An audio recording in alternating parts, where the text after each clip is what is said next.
One of the greatest discoveries a man makes, one of his great surprises, is to find he can do what he was afraid he could do. So these are beautiful words penned by Henry Ford, which means कि जिसको कहते हैं ना डर के आगे जीत, कि आप वो काम करिए जिससे आपको डर लगता है, still in the presence of fear you do that work, और उसके बाद फिर आपको डिस्कवरी होगी, you will come to know more about yourself.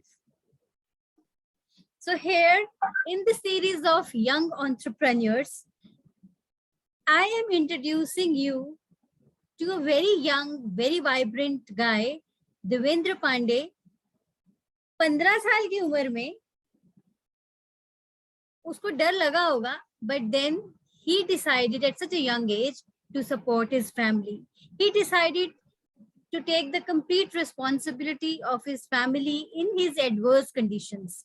अभी adverse conditions कैसे आई, क्या थी, उसने किस तरह से अपना काम बढ़ाया, साथ साथ स्टडीज कैसे कंटिन्यू करी, तो ये हम जानेंगे देवेंद्र से. सो हाय देवेंद्र, प्यार से हम वैसे देवेंद्र को राजा बोलते हैं, पर अभी मैं इसको देवेंद्र एड्रेस करूंगी. हाय, कैसे हो? बहुत अच्छे मैम, आप कैसी हैं? मैं बढ़िया. सो डर लग रहा है, नर्वस हो रहे हो? थोड़ा सा.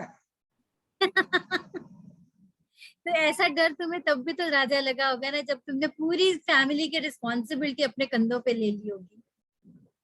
यस मैम, थोड़ा तो लगता भी से स्टार्ट हुआ. बट वो फिर कहते हैं ना डर के आगे जीत, जब आप डर होने के बावजूद भी वो एक्शन लेते हो तो फिर जीत पक्की होती है. Yes ma'am. सो बात शुरू करते हैं.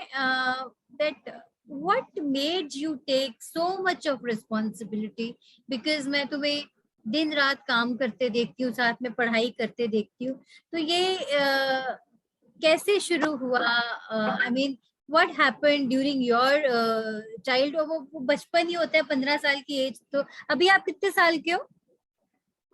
21 मैम. 21. तो वही 5-6 साल पहले की बात है.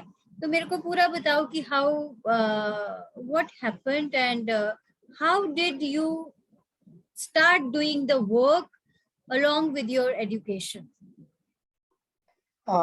Ma'am, first of all, thank you so much to invite me on this beautiful stage. And you deserve it. मैं छोटी सी कहानी शेयर कर रहा हूँ. मैम, मैं हाई स्कूल में था जब मेरे फादर की डेथ हो गई. मेरे फादर और मेरी एक सिस्टर जो एक्सीडेंटल डेथ में खत्म हो गए. तो कुछ राजा, काफी सारी एक्सक्यूज मी, थोड़ा सा ऊंची बोलोगे सो दैट तुम्हारी आवाज क्लियर आ सके? ओके मैम, मैं थोड़ा सा ऊंचा बोलूंगा. मैम, मेरी बात जब मेरे फादर का एक्सीडेंट हुआ और मेरे फादर और मेरी एक sister on the spot death हो गई. काफ़ी प्रॉब्लम्स आई फैमिली में, क्योंकि मेरी मदर साइकोलॉजिकली बहुत ज़्यादा डिस्टर्ब हो गई. मैं खुद भी बहुत ज़्यादा बड़ा था नहीं, मैच्योर कुछ भी था नहीं ऑन दैट टाइम, और फैमिली प्रॉब्लम्स बहुत ज़्यादा बढ़ गई. फिर धीमे धीमे हुआ कि चलो कुछ तो काम करना पड़ेगा, वरना अर्निंग सोर्स कुछ अदर सोर्स थे नहीं. तो मैंने अर्निंग फादर का जो बिजनेस था दूध का, मिल्क सप्लायर का, तो मैंने उसे कंटिन्यू किया. और साथ में मैं अपनी पढ़ाई नहीं छोड़ सकता था, क्योंकि पढ़ाई एक ऐसी चीज़ है जो हमें आगे चल के कुछ बड़ा एक अच्छा मुकाम दे सकती है. तो मैंने पढ़ाई छोड़ना ही छोड़ी और पढ़ाई साथ में करता गया, और धीमे धीमे कुछ छोटे कुछ बड़े डिसीजंस लेते हुए आगे बढ़ता गया.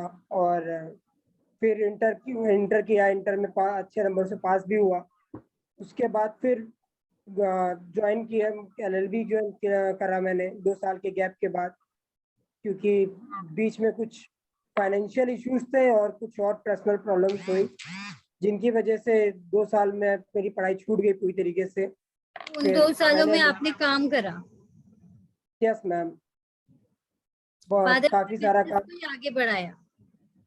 यस मैम, क्योंकि जरूरी था काम बढ़ाना, क्योंकि अर्निंग एक बहुत ही नेसेसरी थिंग है आज के टाइम में। अगर आपके पास अच्छा पैसा नहीं है तो फिर प्रॉब्लम्स बहुत ज़्यादा आती हैं।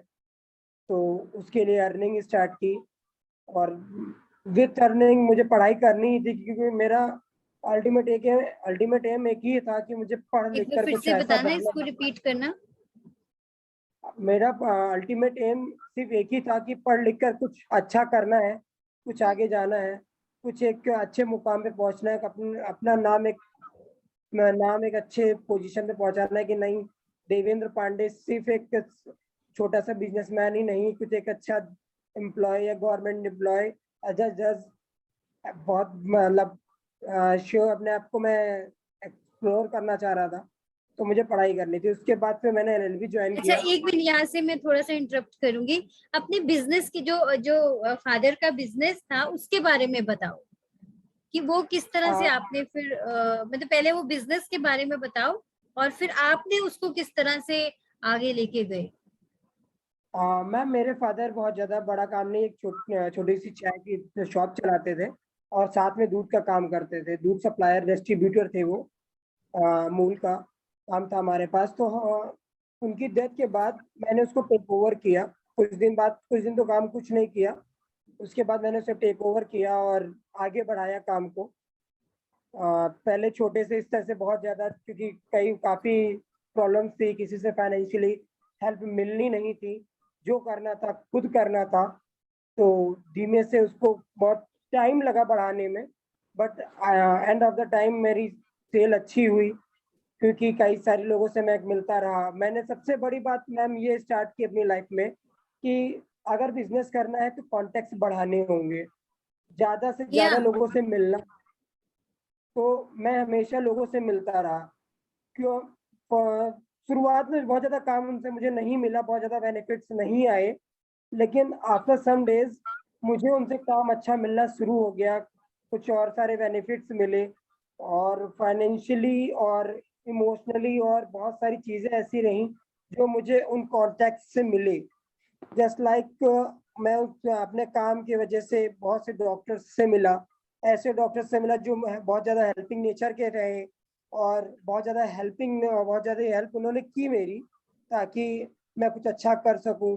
और उसी के साथ मैंने जो अर्निंग की, तो मैंने वो अर्निंग के पैसों से पढ़ाई की, पढ़ाई कर भी रहा हूँ।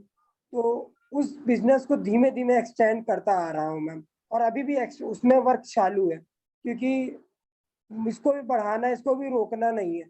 मैं चाहता हूँ कि इनकेस जब भी मतलब मैं तो जब जॉब में लग जाऊंगा या जॉब करूंगा, तो ऑन दैट टाइम मैं चाहता हूँ कि इस काम को ऐसे ले आऊं कि कम से कम 15 से 20 लोगों की 20 लोगों का घर इसी काम से चल सके।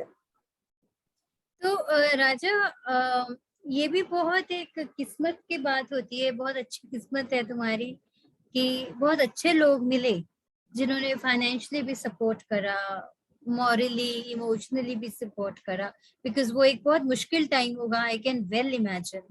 तो ऐसे लोगों का मिलना भी एक बहुत खुशकिस्मती होती है, नहीं? यस मैम, बिल्कुल सही है मैम। मैम, हर जगह मुझे ऐसे कुछ ना कुछ, कोई ना कोई अच्छा इंसान ऐसा मिलता ही रहा है, जिसने मुझे कुछ ना कुछ हमेशा सिखाया है। हर एक मोड़ पर कुछ ना कुछ सीखने को मिलता ही रहा है मुझे। कभी सीखा है तो कभी हेल्प मिली है, तो कभी कुछ को कुछ सिखाया भी है, मगर सिर्फ और सिर्फ उन अच्छे लोगों की वजह से। क्योंकि आज की डेट में हमारे जिस लोकेलिटी में हम रह रहे हैं, वहाँ पर बहुत ज्यादा नेगेटिविटी फैली हुई है। उसमें पॉजिटिव लोगों से मिलना बहुत ही मुश्किल है, कि और पॉजिटिव बहुत लोग मिल, मुश्किल है, बट बहुत जरूरी है, बहुत जरूरी है मैम, बिल्कुल अपनी सही है हेल्थ मैम। के लिए बहुत जरूरी है, नहीं? तो बिल्कुल मैम, जरूरी या है। तो राजा, अब बिजनेस के साथ साथ, जैसे बिजनेस राजा ने बताया कि ये सप्लाई बेसिक बेसिक जो ग्रोसरीज है, जैसे मिल्क, कर्ड और ब्रेड बटर, ये सब अब कितनी बड़ी चेन हो गई है राजा अपनी, मतलब कितने लोगों को सप्लाई कर रहे हो? मैम, मेरे पास 3 से 4 लड़के हैं। एक लड़का मतलब कभी कदार आता है। 3 लड़के कंपलसरी रहते हैं जो डेली काम कर रहे हैं, और कुछ 122 घर है जहाँ पे सिर्फ ये सप्लाई होती है। घरों कितने में। कितने कितने उसको घर है, एक बार फिर से बताओ सबको। 122। 122 घरों में वो सप्लाई करता है। और अब एंड आई थिंक उसके यू आर अलावा supplying to Indian oil building also और यस मैम, उसके अलावा मैम लोहिया हॉस्पिटल में कैंटीन में सप्लाई है। जो पेशेंट्स हैं वहाँ पे सप्लाई है। सीआरपीएफ कैंप है वहाँ पे सप्लाई है। इंडियन ऑयल है वहाँ पे सप्लाई है। कुछ छोटे छोटे बड़े होटल्स है लाइक होटल कंफर्ट इन, मधुरिमा, यहाँ पर सप्लाई है। और अच्छा, कुछ बड़े मधुरिमा में और भी। यस मैम, कुछ और बड़े स्टोर्स हैं जहाँ पे मिल्क सप्लाई अच्छी चलती है। मतलब मैं आपको बता दूं, राजा लखनऊ से बिलोंग करता है, ये मैं बताना भूल गई यार। Devendra Devendra belongs to Lucknow. और मुझे लगता है देवेंद्र 1/4 ऑफ लखनऊ तो कवर कर ही रही है, जहां जहां पे सप्लाई जाती है। Yes ma'am, more than half Lucknow cover है पूरा। एंड अभी अपने नीचे तुमने एम्प्लॉयज को भी अपॉइंट कर लिया है, तो उससे काम काफी इजी हो गया होगा। यस मैम, बहुत ज्यादा इजी हो गया। एम्प्लॉयज को रखने के बाद ये हो रहा है ना मैम कि मैं काम कम करने के बजाय उसको एडमिनिस्ट्रेट कर रहा हूँ कि काम वो लोग अच्छे से करें, मेरे लिए वो ऑटोमेट लोग कर रहे काम। हो। यस मैम, पूरा कोऑर्डिनेशन देख रहा हूँ अच्छे से अब। पहले काफी मेहनत की, अब उस मेहनत का फल लेकर के उस काम को कोऑर्डिनेट कर रहा हूँ मैं, ताकि वेरी वो लोग गुड। काम करें। ज्यादा से ज्यादा लोगों को मैं काम भी दे पा रहा हूँ, और अर्निंग तो हो ही रही है उनकी वजह से मुझे। राइट। तो मतलब आने वाले टाइम में ये मुझे लगता है कि ये तुम्हारी चेन आपकी इतनी बढ़ जाएगी कि राजा देवेंद्र कहीं आराम से अपना जुडिशरी में काम कर रहे हैं और बीच के किनारे रेस्ट कर रहे हैं और उधर से काम चल रहा है। यस मैम, सारे काम चल रहे हैं, कोई रुका नहीं है। मैं अलग हूँ, मैं आराम से बैठा हुआ हूँ। बाकी सारे एम्प्लॉयज हैं जो तीन लड़के हैं, वो पूरा अपना काम कर रहे हैं, सुबह कर रहे शाम हैं, दोनों हाँ। टाइम। और आने वाले टाइम में ये चेन बढ़ेगी। Yes ma'am. That's very good. और Raja, now let's talk about your education. आपने फिर एलएलबी, अभी आप एलएलबी 4th ईयर में हो, LLB yes honours, ma'am. LLB yes honours ma'am. 4th year. और साथ साथ आप इसकी यूपी पीसीएसजे की तैयारी कर रहे हो। Yes ma'am. तो बहुत ज्यादा मल्टीटास्किंग नहीं हो जाती कि सुबह भी काम करते हो, फिर उसके बाद क्लासेस अटेंड करनी, फिर कॉम्पिटिटिव एग्जाम की तैयारी करनी। तो किस तरह से वो कहते हैं ना कि time management is mind management. आपने अपने यस माइंड को मैम। मैनेज कर लिया तो आपका टाइम खुद ब खुद मैनेज हो जाएगा। तो किस तरह से उसको मैनेज करके रखते हो? मैम, जैसे जैसे मतलब मैं स्टडी में टाइम बढ़ा रहा होता हूँ, हम्म। तो मैं दूसरे कामों को तय करने का टाइम घटा देता हूँ कि जैसे अगर मुझे कहीं पे 15 मिनट में मुझे कुछ काम करना हो रहा होता है, तो मैं हम्म। कोशिश करता हूँ कि वो काम बहुत ज्यादा तो मैक्सिमम 10 मिनट में खत्म हो जाए। तो मैं दिन को घंटों में ना गिन करके मिनटों सेकंडों में बांट देता हूँ, ताकि वो काम जो काम राजा घंटों में हो रहा है थोड़ा वो सा देवेंद्र थोड़ा सा प्लीज ऊंची आवाज में, बिकॉज इतनी अच्छी चीजें बता रहे हो और वो प्रॉपरली सुनाई नहीं दे रही। थोड़ा सा be a bit louder. Yes ma'am. Ma'am, मैं दिन को घंटों में नहीं, मिनटों और सेकंडों में देखता हूँ कि ज्यादा से ज्यादा टाइम मैं रोक बचा सकूं अपने पढ़ाई के लिए, अपने दूसरे कामों के लिए, जो कि बहुत जरूरी, जैसे फैमिली वर्क्स भी है जो करने जरूरी होते हैं, और पढ़ाई भी जरूरी है जो कि सबसे ज्यादा इम्पोर्टेंट है मेरे लिए अभी। तो बिल्कुल। मैं दिन के कामों को घंटों की बजाय मिनटों और सेकंडों में बांट देता हूँ, जिससे मेरा बहुत सारा टाइम बच जाता है। जो काम मेरे घंटों में हो रहे होते हैं, मैं कोशिश करता हूँ उनको कम से कम मिनटों में कंसाइज करके कामों को खत्म कर दूं। किसी किसी दिन जैसे अब इतने सारे गोल्स होते हैं वहाँ, ऑब्वियसली स्टडी का भी स्ट्रेस होगा। अब यहाँ पे भी लोगों की एक्सपेक्टेशन होती है कि उनको समान टाइम पे मिले, है ना? तो कभी कभी ऐसा नहीं होता कि स्ट्रेस लेवल बढ़ जाता है? वो कहते हैं ना, जैसे calmness is the cradle of power. अगर आप काम हो तो आपके अंदर बहुत पावर रहती है, बट अगर बहुत सारा स्ट्रेस लेवल बढ़ जाता है, तो फिर सब कुछ हौच पौच हो जाता है। तो किस तरह से यस स्ट्रेस को, ये जो कभी कभी स्ट्रेस आता होगा, आता है कि नहीं आता? ऑफ कोर्स आता है मैम, वो वर्क तो है, तो अगर कोई भी काम हम करेंगे तो स्ट्रेस तो होना ही होना है, स्ट्रेस तो क्योंकि होना बिना ही है। स्ट्रेस के कोई भी ऐसा काम नहीं है आज की डेट में जो बिना स्ट्रेस के हो सके। किस तरह से फिर वो स्ट्रेस को मैनेज करते हो? ये मैम अलग अलग तरीके हैं, कभी कुछ लोगों को मैनेज करना पड़ता है कि कैसे कि उनको बिजी रखें, या कैसे लोगों को हैंडल करना है, क्योंकि मैम जैसा कि हर कोई जानता है कि आजकल हर जगह पर बहुत सारे डिफरेंट टाइप के लोग हैं पूरी हमारी सोसाइटी में। तो क्या है ना मैम, उसके लिए मैं लोगों को कोशिश करता हूँ कि उनके नेचर के अकॉर्डिंग उनको मैं डील कर सकूं। तो इससे कई बार मेरे साथ ये हो जाता है, जैसे कई बार मैं ऐसे लोगों से मिलता हूँ जो हाईली एटीट्यूडेड है, बहुत ज्यादा एटीट्यूड है, तो कोशिश करता हूँ कि उनसे मैं पोलाइट रहूं, और जो जिसमें कमजोर है, एटीट्यूड है उनके साथ पोलाइट रहो। Yes ma'am, very good. जिनका हाँ, बहुत ज्यादा एटीट्यूड है मैं उनके साथ पोलाइट रहूं, और जो वीक है उनकी मैं स्ट्रेंथ बन जाऊं, और जो नॉर्मल है उनसे नॉर्मल बात करूं, तो वो लोग बहुत खुश हो जाते हैं। तो क्योंकि उन्हें उनका मैं हर किसी को एक्सेप्टेशन होती है कि मैं उनके साथ एक अच्छा बिहेव करूं, और अच्छा बिहेव हर कोई अपनी अपने अपने नेचर के अकॉर्डिंग एक्सेप्ट कर रहा है मुझसे। जैसा जिसका नेचर है वो वैसा मुझसे एक्सेप्ट करता है। अगर कोई किसी का मतलब बहुत ज्यादा एक्सेप्टेशंस है मुझसे, तो मैं कोशिश करता हूँ उसकी मैक्सिमम एक्सेप्टेशंस पे मैं काम कर सकूं, उसको मैं रिजल्ट दे सकूं उसकी एक्सेप्टेशंस का। और अगर एक्सेप्टेशंस का रिजल्ट नहीं दे सकता तो मैं उसको क्लियर बता देता हूँ कि नहीं, सॉरी, ये मुझसे नहीं हो पाएगा। इवन मैम मैं आपको एक बात बताना चाहता हूँ कि जो मैंने मुझे पहले प्रॉब्लम थी कि मैं लोगों को जल्दी मना नहीं कर पाता था। मैंने ना करना, किसी को नो बोलना, कि जो काम मैं आपके लिए नहीं कर सकता उसके लिए नो बोलना मैंने आपसे सीखा है। आपसे इस बात को सीखा है कि आपने मुझे बताया था कि देवेंद्र, अगर किसी का कोई काम नहीं कर सकते तो उसको क्लियर बता दो कि नो बोलो, ताकि तुम थोड़ा सा अपना टाइम बचा सको।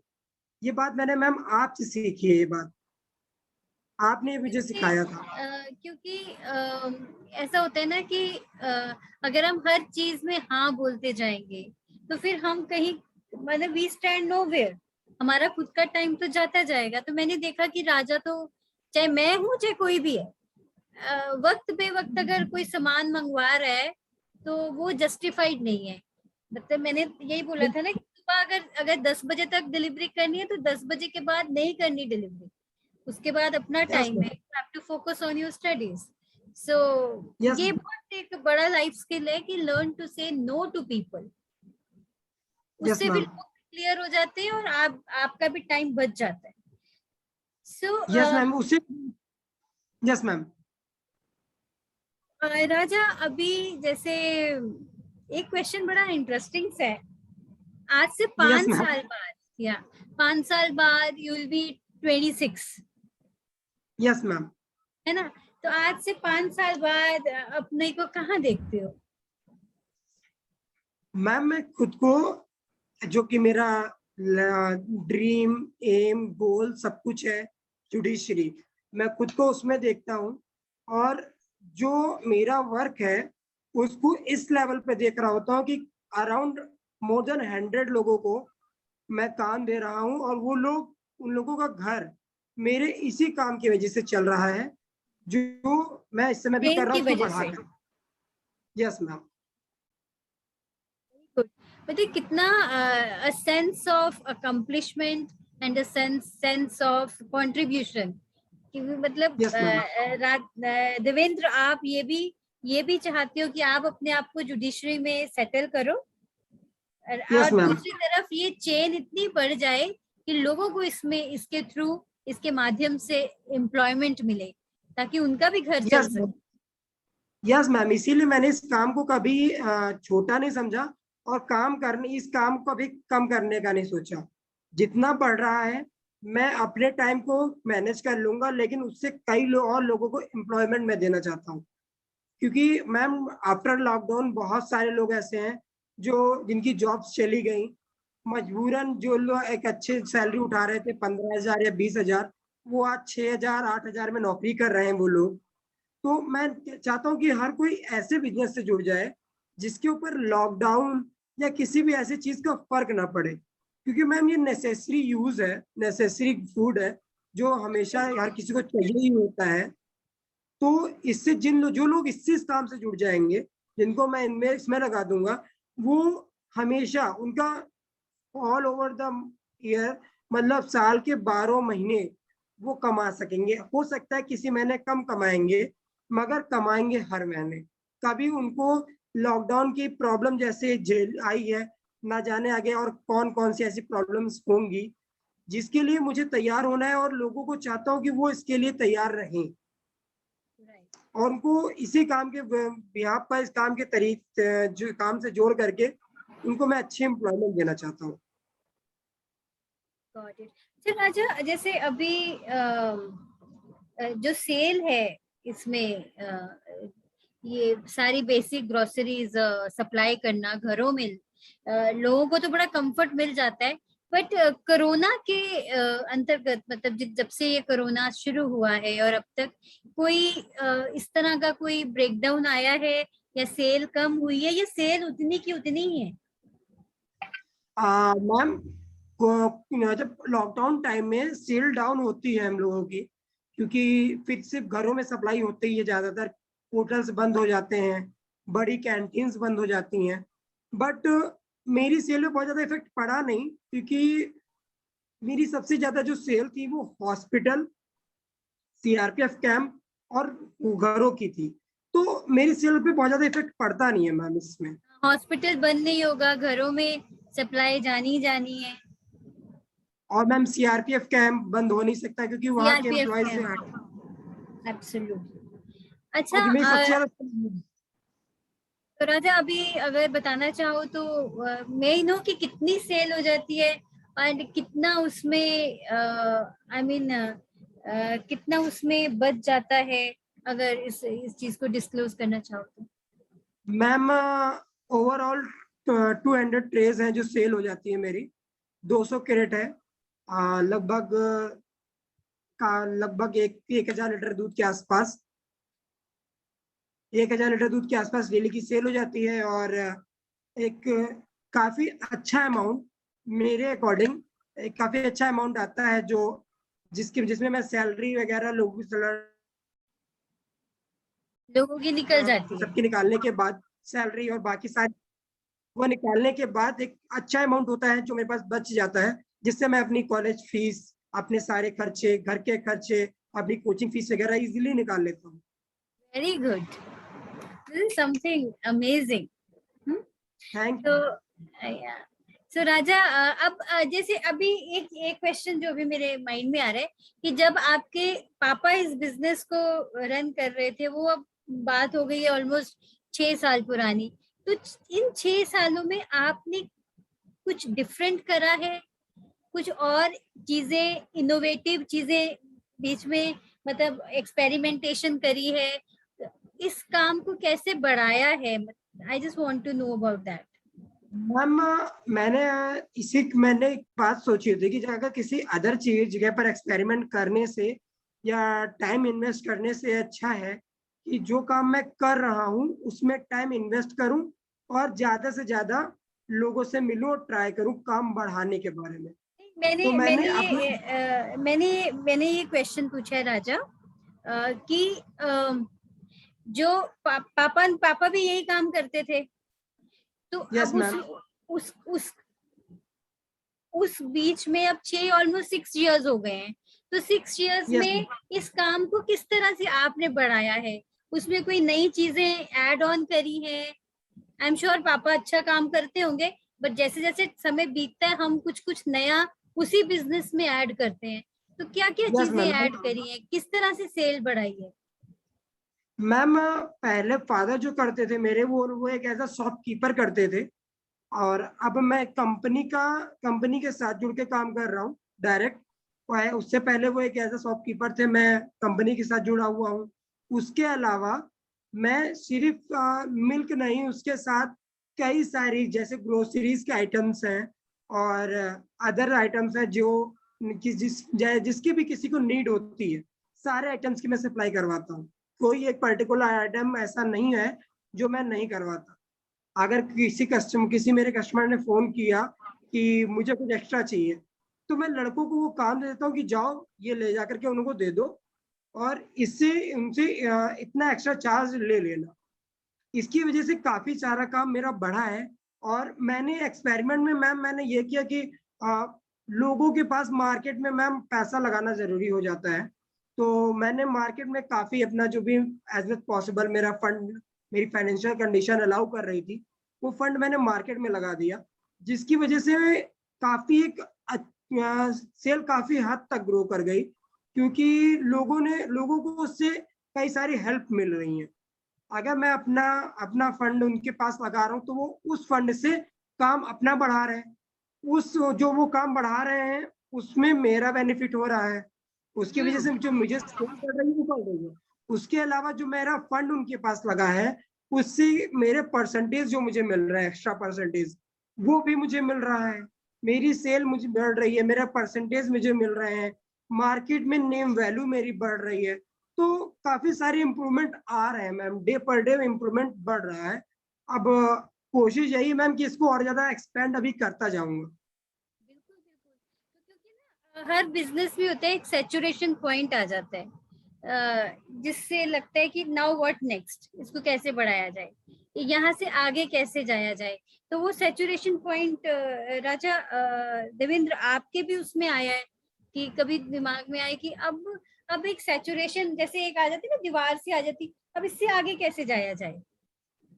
यस मैम, कई बार ऐसा हुआ है, क्योंकि मैम जब भी आप अपने कंफर्ट जोन से बाहर निकलेंगे तो ऐसी प्रॉब्लम्स आती हैं कि जब कभी जैसे कि एज एग्जांपल कि अगर हम घर कमरे से बाहर निकले तो गेट मिलेगा जरूर, तो गेट मिलेगा तो गेट के बाहर जाना ही है। तो उसी तरीके से जब हम अपने कंफर्ट जोन से निकल रहे हैं, मैं एक छोटे से क्राइटेरिया में काम कर रहा हूँ, अगर उस क्राइटेरिया को बढ़ाऊंगा तो प्रॉब्लम होगी। तो उसको रिजॉल्व करने के लिए अदर वे कुछ डिसीजंस लेने पड़ते ही हैं हमेशा, कि कभी सर्विस को अच्छा करने के लिए लोग काम लो अपने पास एम्प्लॉयज को बढ़ाना पड़ जाता है। कभी होता है कि कोई ऐसा काम है कि अगर फंड मार्केट में ज्यादा फंस गया तो अरेंज करना पड़ जाता है। लेकिन क्या, क्योंकि मैम मुझे बढ़ाना है तो मुझे हमेशा प्रोडक्टिव सोचना पड़ेगा ही।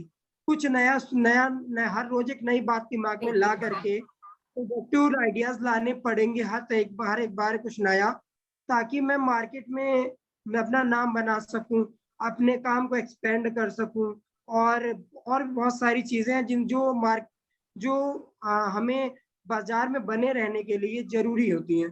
लोगों से कांटेक्ट बनाना, जब कभी लगता है कि नहीं अब इससे आगे कैसे बढ़ेगा, अब तो मुश्किल हो गया, अब नहीं बढ़ पाएगा, तब मैं जाता हूँ कि अब क्या करूं। तो उस दिन एक घंटा, 2 घंटा, 4 घंटे, 6 घंटे बैठ के सोचा कि नहीं क्या करना चाहिए, क्या करना चाहिए और क्या कर सकते हैं, कुछ नया करना जरूरी है, बढ़ाना तो पड़ेगा ही पड़ेगा। तब कुछ ना कुछ एक क्रिएटिविटी आ ही जाती है। एज यू नो मैम कि लॉ स्टूडेंट हूँ, तो हम लोगों को सिखाया ही जाता है कि कुछ नया सोचो, कुछ नया बिल्कुल, लेकर आओ। पढ़ाई पढ़ाई को जब आप अपनी असली मतलब ही पढ़ाई का तब है जब आप अपनी एजुकेशन को रियल लाइफ में इम्प्लीमेंट करते हो। Yes ma'am. सो देवेंद्र, बहुत सारे यंग लोग हैं, young people are there of your age, some little elder to you, younger to you, जो अपना बहुत टाइम वेस्ट करते हैं। I mean they waste so much on these phones, है ना। और इधर उधर बहुत ज्यादा घूमने में, कुछ हद तक तो घूमना ठीक है, पर बहुत ज्यादा टीवी देखने में, ओटीटी प्लेटफॉर्म्स में टाइम वेस्ट करते हैं। तो उनके लिए क्या मैसेज है, मतलब उनके पेरेंट्स भी परेशान है। I have so many students of mine कि टाइम बड़ा वेस्ट करते हैं। तो उनके लिए क्या मैसेज है कि वो भी अपनी लाइफ को, अपनी एनर्जी को ठीक से चैनलाइज कर सके, अपनी एक डायरेक्शन ले सके और मन लगा के काम कर सके। मैम मेरा इस बात पे सिर्फ एक ही व्यू है कि कई बार ऐसा होता है कि जो लोग टाइम अपना वेस्ट कर रहे होते हैं, उनको मैं सीधा कहना चाह रहा हूँ कि वो अपना नुकसान कर रहे हैं, किसी और का नहीं कर रहे हैं। पेरेंट्स हैं, वो एक टाइम के बाद उनके भी मतलब जो एक टाइम के बाद वो भी लीव कर जाएंगे कि नहीं अब बस, अब हमारे बस का नहीं है। और वो और जिन लोगों ने अपना टाइम वेस्ट कर दिया, आज अगर वो अपना टाइम यूटिलाइज नहीं कर पा रहे हैं, तो आफ्टर द एज ऑफ 40 उनको तभी वो काम फिर काम करना पड़ेगा। अगर उन्होंने अभी टाइम यूटिलाइज कर लिया, अभी उन्होंने मेहनत कर ली, तो एक एज के बाद वो भी घर में बैठेंगे कि अब ठीक है, मैं वो काम मेरा या मेरी सैलरी या मेरी पेंशन या फिर मेरा काम या मेरा बिजनेस मुझे पैसा दे रहा है, घर में बैठ के खाएंगे। और कई आराम से बार अपना मैम, घर में बैठ के और नई नई चीजें कर सकते हो। यस मैम, उससे क्योंकि मैम ये एक ऐसा टाइम है इस टाइम पर कि एज 18 से लेकर के 14 के 40 के बीच में, ये 22 साल एक ऐसा टाइम होता है जिसमें आप जिसको आपको एज मच एज पॉसिबल उसको यूटिलाइज करना ही चाहिए। अगर आप इस टाइम को यूटिलाइज नहीं कर पाए, तो उसके बाद यूटिलाइज जो लोग होते हैं जो यूटिलाइज कर पाते हैं, वो एक्सेप्शन हो सकते हैं, जनरल नहीं हो सकते। एक्सेप्शनल में क्यों भाई, अगर मैं ऐसा कहूंगा कि लोग 40 साल के बाद काम नहीं कर पाते हैं, तो कई लोग कहेंगे कि नहीं नहीं मेरे पास एक्सेप्शंस है। फिर कुछ लोग मिस्टर ये मैकडोनल्ड्स के मालिक का, या फिर ये कई सारे ऐसे लोग हैं जिन्होंने 60 के बाद काम शुरू किया, फिर भी बहुत ज्यादा सक्सेसफुल हो गए, उन लोगों को एग्जाम्पल देंगे। तो मैं उन लोगों को क्लियर कहना चाहता हूँ कि जिन्होंने काम शुरू किया, उन्होंने शुरुआत की, इसीलिए हर किसी की किस्मत एक सा एक जैसी नहीं होती। आप अभी से शुरुआत कर दो, आज ही से शुरुआत कर दो। अगर आज देर हो गई है तो कल सुबह से शुरुआत कर दो, क्योंकि आपको अगर कहीं जाना है तो शुरुआत करनी पड़ेगी। आप कहीं जाना चाहते हो, और जैसे अगर लाइक एग्जांपल कि अगर आप कहीं किसी प्लेस पर जाना चाहते हो, आप घर से निकलते हो तो बताते हो ना कि मुझे वहां जाना है। वो एक फिर अदर अपने पैरों से चलते हो या गाड़ी चलाते हो, यानी कि आप स्टेप ले रहे हो, और छोटे छोटे स्टेप ले रहे हो। एक साथ एक बार छलांग मार के तो पहुंच नहीं जाते, तो छोटे छोटे स्टेप लेना शुरू करने चाहिए। आज ही से शुरू करो। अगर आपको लगता है कि आप बहुत बड़ा काम करना चाहते हो, आप करोड़ों के काम करना चाहते हो, तो आप पहले आज हजारों से तो शुरू करो। हजारों से एक तो साथ, शुरू करो। यस मैम, एक साथ करोड़ों का काम नहीं किया जा सकता। और फिर एक साथ करोड़ों गलत करना पड़ेगा। देवेंद्र, एक बात और भी है ना कि by the time U turn 40, उसके बाद फिर कंपल्सरी ना रहे आपको कि पैसे के पीछे भाग दौड़ ना हो, वो भसड़ सी ना पड़ी रहे कि पैसा कमाना है। 40 इयर्स तक जितनी मेहनत है कर लो, उसके बाद फिर आराम से अपनी पसंद का काम करो, आपके पास इनफ है। यस अच्छा, मैम, एक हाँ बोलो। यस मैम, यस मैम, आप कहें मैम। यहाँ पे एक और क्वेश्चन है कि कभी जैसे कोई लेजर टाइम थोड़ा अपने लिए एंटरटेनमेंट, कहीं फ्रेंड्स के साथ घूमना फिरना, उसके लिए टाइम निकाल पाते हो? यस मैम, वो तो सबसे इम्पोर्टेंट टाइम है यस। क्योंकि लाइफ में इतना ज्यादा स्ट्रेस है हर चीज को लेकर के, कि पढ़ाई का अपना और काम का अपना स्ट्रेस, फैमिली के कामों का फैमिली स्ट्रेस, और छोटी मोटी बीमारियां चलती रहती है उनका स्ट्रेस। तो फ्रेंड एक ऐसे फ्रेंड सर्कल में जाने के बाद ऐसा लगता है कि हाँ, सब चीजों से फ्री हो गए और उनके सब साथ जब चीजों से। मस्ती। तो फ्रेंड्स, यस अच्छा मैम, राजा, फ्रेंड्स आपसे इंस्पायर होते हैं? यस मैम, बहुत सारे फ्रेंड्स हैं जो मुझसे होते हैं और उनसे मैं हो जाता हूँ। वो मुझसे होते हैं काम को म्यूचुअल। लेकर के, बिजनेस लेकर के, और मैं उनसे इंस्पायर हो जाता हूँ स्टडी को लेकर के। वेरी क्योंकि गुड। मैम यस मैम, मेरा जितना फ्रेंड सर्कल है ऑलमोस्ट सब कोई सीडीएस की प्रिपरेशन में है, कोई आईएएस की प्रिपरेशन में है, कोई और जो दूसरी सर्विसेज के प्रिपरेशन में है। मैम जितने लोग हैं, जितना मेरा फ्रेंड सर्कल है इस टाइम पे, सबके सब एक अच्छी अच्छी पोस्ट की प्रिपरेशन में लगे हुए हैं। वेरी कोई भी नाइस, सो ऐसा यू नहीं गेट है। इंस्पायर्ड कि आप भी और ज्यादा पढ़ाई कर सको और ज्यादा अच्छे रिजल्ट। ऑलरेडी यू और are academically very good. Yes ma'am, पढ़ाई में आप बहुत अच्छे हो, तो मतलब और ज्यादा स्टडीज में इंस्पायर होते हो अपने फ्रेंड से कि और ज्यादा अच्छे मार्क्स ला सको, इजंट इट? या उनकी वजह से मुझे काफी हेल्प मिलती है। इवन उनसे मिलने के बाद ऐसा लगता है कि नहीं, पढ़ाई में मैं और टाइम बढ़ा सकता हूँ, कुछ और ऐड ऑन कर सकता हूँ। तो Raja, all the best to you. भगवान थैंक करे यू सो मच। आप इतनी इतनी ज्यादा प्रोग्रेस करो, जल्दी से हम आपको जज के रूप में देख सकें, तो हम भी बता पाएंगे कि हमारा Devendra Pandey he is the जज। Will be proudly saying it. और आपका बिजनेस ये चेन बहुत बढ़ जाए and it must employ thousands of people. Thank you so much ma'am, thank you so much. Thanks my for your good. All the best to you.